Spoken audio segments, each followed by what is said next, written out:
You know what's truly terrifying? Realizing one day that you spent years living as a smaller version of yourself just because you were afraid of what people might think. And the worst part, most people never even notice it happening. They just slowly become quieter, smaller, more careful, until one day they wake up and barely recognize who they are anymore. Nobody is born insecure. Think about it. When you were a kid, you didn't care how you looked while running. You didn't rehearse conversations in your head. You didn't panic before speaking. You just existed as yourself. Then life happened. Someone laughed at you once. Someone compared you to somebody else. Someone made you feel weird, too loud, too emotional, too different. And little by little your brain started creating rules. Don't talk too much. Don't stand out. Don't embarrass yourself again. That's how insecurity begins. Not because of one massive moment, but because of thousands of tiny moments teaching you that being yourself is dangerous. And after enough of those moments you stop expressing yourself naturally. You start performing. Confidence dies when every interaction starts feeling like a job interview. You know what's exhausting? Trying to build a different version of yourself for every person around you. One personality for school, another for the internet, another for friends, another for strangers. And eventually you become so focused on being accepted that you forget to ask yourself, do I even like the person I've become? That's how self-respect disappears. Because self-respect dies the moment you betray yourself just to avoid rejection. The fastest way to lose yourself is to build your life around other people's opinions. Most people think confidence is destroyed by failure. It's not. Usually, confidence is destroyed by habits. Quiet habits. Invisible habits. Like apologizing for everything. Over-explaining yourself. Second-guessing every decision. Deleting messages before sending them. Checking every 5 minutes to see if somebody's upset with you. Tiny things, but your brain notices all of it. Every action sends a signal, and if your behavior constantly says, I don't trust myself, eventually your mind starts believing it. That's why confidence isn't just a feeling.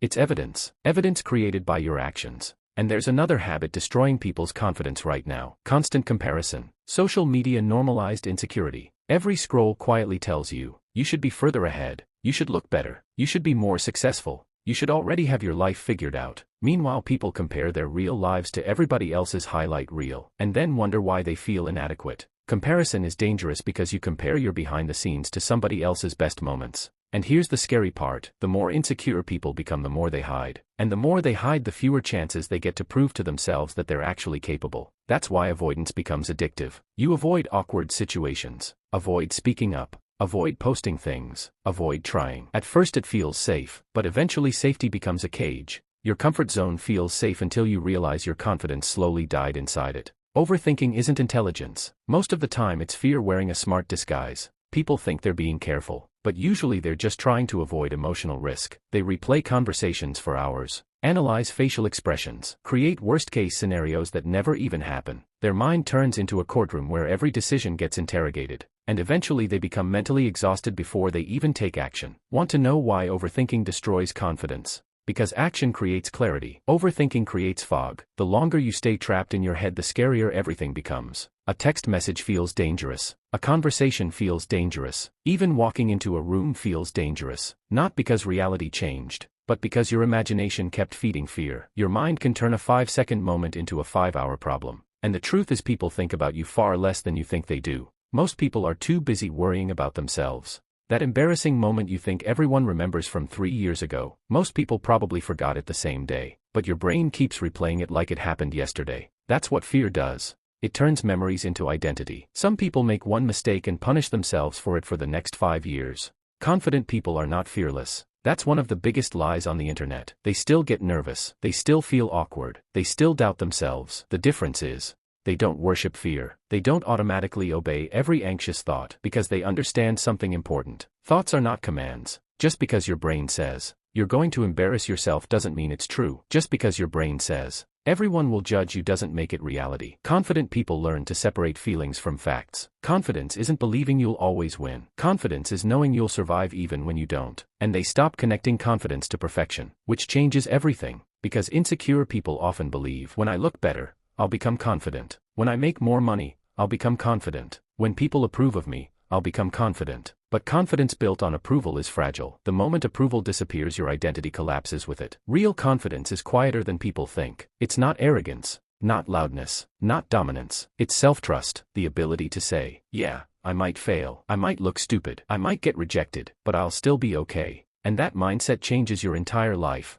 So how do you actually become more confident? not fake confidence. Real confidence. First, start keeping promises to yourself. That's where it begins. Because every time you repeatedly disappoint yourself, your brain stops trusting you. You say you'll wake up early. You don't. You say you'll start studying. You don't. You say you'll go to the gym. You don't. Eventually your own words stop meaning anything. Self-respect cannot survive constant self-betrayal. Start small, very small. One promise, one completed task, one difficult conversation, one uncomfortable action. Confidence grows through evidence, not motivation. Every time you keep a promise to yourself, your identity changes a little. Second, stop waiting to feel ready. Most confident people acted while they were scared. Nobody feels fully ready before difficult moments. Not before speaking publicly. Not before posting something online. Not before changing their life. Action comes first. Confidence comes after, not the other way around. You don't become confident before action. You become confident because of action. Third, learn how to survive awkwardness. Seriously, it changes everything, because people who are terrified of looking stupid are usually terrified of freedom. Do uncomfortable things on purpose sometimes. Speak even when your voice shakes. Post even when it's imperfect. Ask questions even when you feel inexperienced.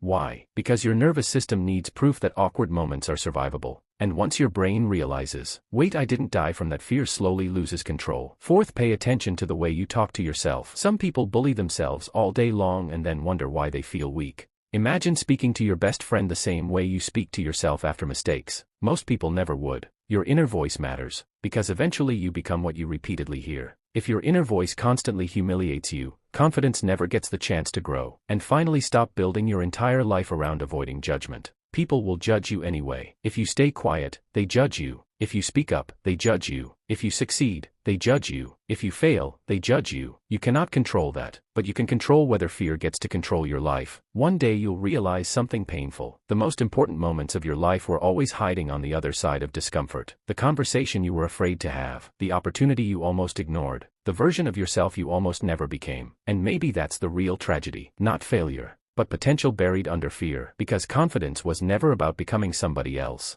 It was always about returning to the version of yourself that existed before fear convinced you to hide. So stop shrinking yourself. Stop rehearsing your existence. Stop waiting for permission to take up space in your own life. You were never meant to spend your entire life trying to appear acceptable to strangers. At some point you'll have to choose temporary discomfort from being judged or permanent regret for the person you never became. And trust me, one of those hurts a lot longer than the other.